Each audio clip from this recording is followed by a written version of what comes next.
Hello, welcome to Organic Acting, and today we're going to look at Artaud Exercises. Antonin Artaud was born in Marseille, France in 1896.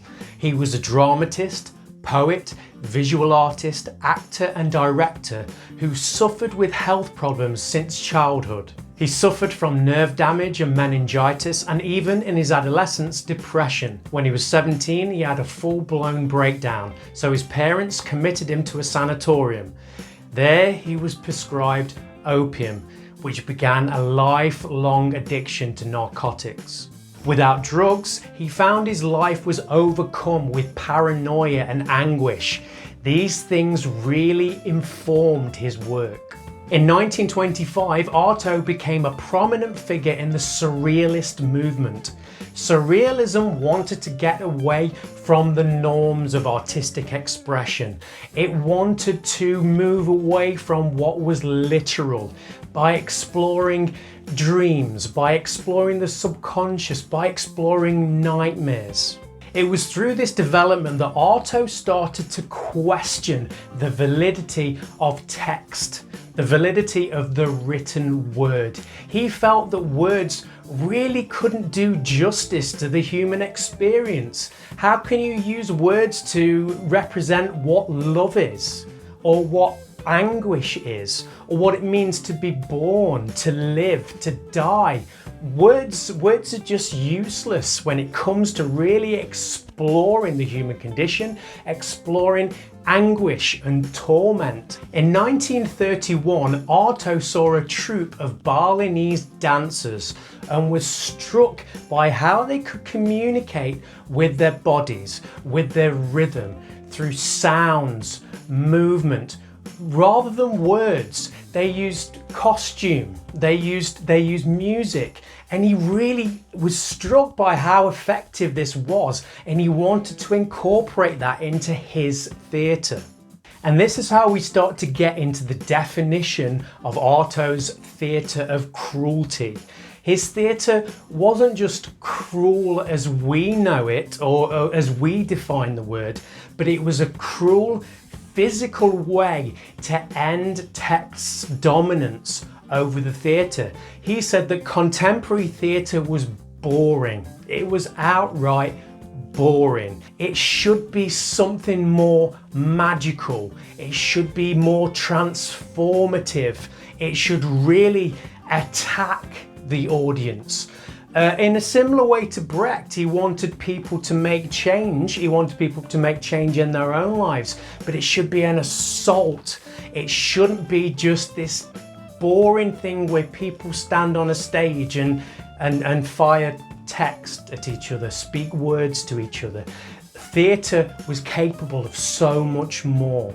Now, a lot of Artaud's ideas can be explored, I would say, best by working in groups. So a lot of these following exercises are going to be group-based, and they really help you to start learning what Artaud called his visual poetry, being able to use movement and rhythm, sound, expression, to explore the human condition. As I said before, birth, life, death, everything in between. How can you explore those things without just using words? So the first one you can do in a group is called physicalising words. This is a way to work on the visual poetry of translating something without just using words. So you are going to choose, or be given by your director, an adjective or a describing word. So a word like heavy or hot. How would you physicalize that? Trying to stay away from something that is literal. So an obvious way of saying heavy physically would be to pretend you're carrying something heavy. But how can you get away from that literal representation?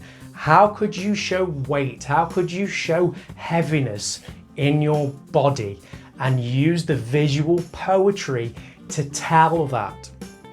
Once you've worked on a word each in your group, then you can start to put a sound to that word.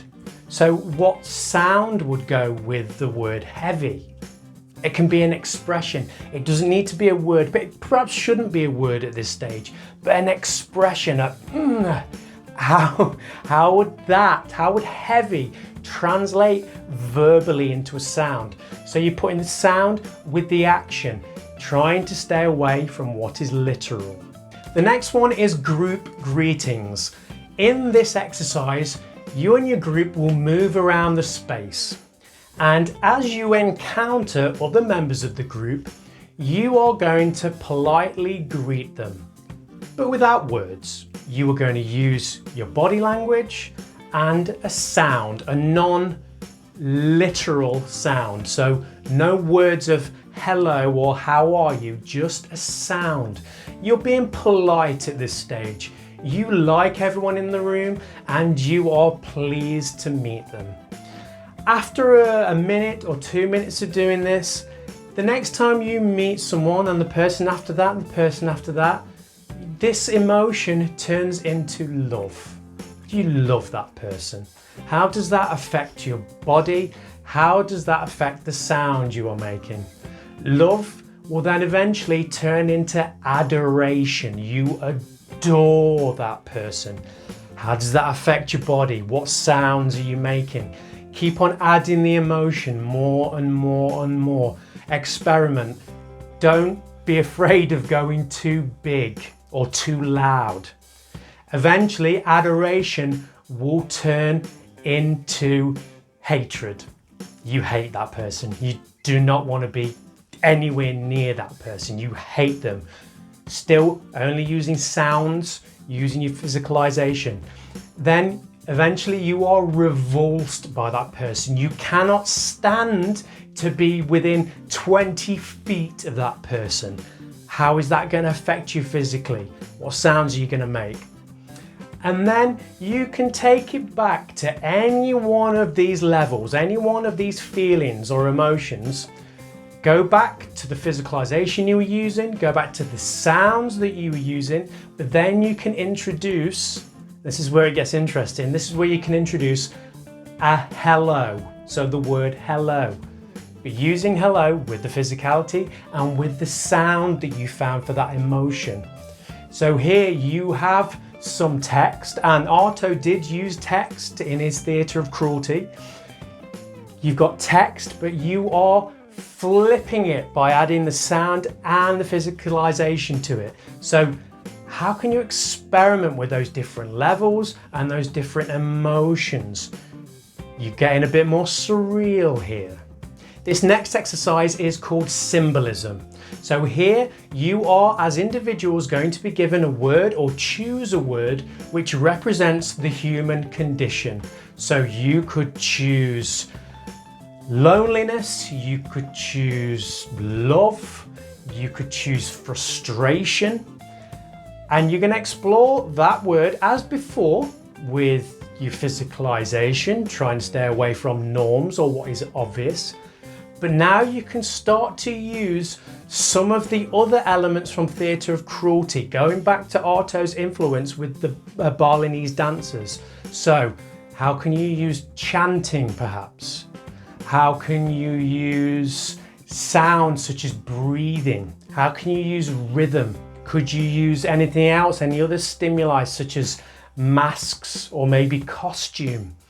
And choosing your word, you are going to try and give a miniature bite-sized performance, which is symbolic of that word and that human condition. So I've done this before, and I think I chose the word frustration. And frustration for me, something that comes to my mind is prickly. I see frustration as prickly. So I tried to explore that with my body and the sounds I was making. And in terms of rhythm, it was fast, and it was punchy, and it was that kind of tempo to it. So have a play with this. See how you can make a symbolic representation of the human experience. This next one is narrative. So you are going to be working as part of the bigger group, and you are going to tell a very simple story using all the skills you've developed up to this point. Movement, sound, rhythm, breathing, chanting even. And you're going to tell a simple story such as boy meets girl, boy loses girl, boy gets girl back again. Or as we say now in the 21st century, person meets person, person loses person, and person gets person back again. So how are you going to do this? Obviously, you can have one person playing the boy, one person playing the girl, and other people playing anything your imagination can bring out in the performance. You could have people playing doors, you could have people playing trees, you could have people playing sounds of emotion as the two meet. You're exploring love, you're exploring loss, you're exploring frustration, you're exploring despair. How can you tell that story staying away from literary or written devices? So you have so much to work with there in terms of the movement and in terms of the rhythm and sounds. You know, there's so much to work with in Theatre of Cruelty. Once you've experimented with it, you can almost look back at things like naturalism and see how limited it is, arguably. But yeah, I've worked with people who have loved Theatre of Cruelty and have never gone back to naturalism again. So explore, play. How can you tell that story without using words on a page? And finally, you're going to go into even more depth with your storytelling skills by using a fairy tale, a well-known fairy tale, something that has been told to us since we were kids. And think of all the amazing images and moments and emotions that you find in fairy tale.